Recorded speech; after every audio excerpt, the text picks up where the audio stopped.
વિશ્વ ચકલી દિવસ રામ રહીમ ફાઉન્ડેશન દ્વારા ચોટીલામાં ચકલીના માળા અને પક્ષીને પીવાના પાણીના કુંડા વિનામૂલ્યે વિતરણ કરવામાં આવ્યું। ચોટીલા પંથકમાં છેલ્લા 20 વર્ષથી એટલે કે 2 દાયકાથી અનેકવિધ સેવાકીય પ્રવૃત્તિઓ કરતી સંસ્થા રામ રહીમ ફાઉન્ડેશન દ્વારા ચોટીલામાં દર વર્ષે 20 માર્ચના રોજ ચકલી દિવસની ઉજવણી નિમિત્તે વિનામૂલ્યે ચકલી ઘર અને પક્ષીને પાણી પીવાના કુંડાનું વિતરણ કરવામાં આવે છે।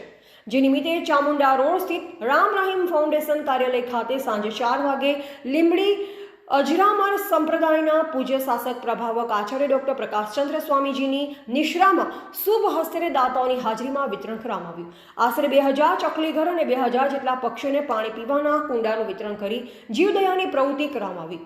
સંસ્થાએ ચોટીલા શહેર સહિત આજુબાજુના ગામની પ્રાથમિક શાળા અને સીમાડાઓમાં અને ગામડાના વાડી વિસ્તારમાં ખેડૂતોના કુંડાનું વિતરણ કરવામાં આવ્યું, જે કારણે આ ઉનાળાની ગરમીમાં ભર બપોરે પક્ષીને પીવાનું પાણી મળી રહે અને આપણું પારિવારિક પક્ષી આપણી વચ્ચેથી લુપ્ત થતી ચકલીને માળો મળે એ હેતુથી ચકલીના માળાનું વિતરણ કરવામાં આવ્યું, જેથી આપણી વચ્ચે ચકલી હંમેશા રમતી રહે।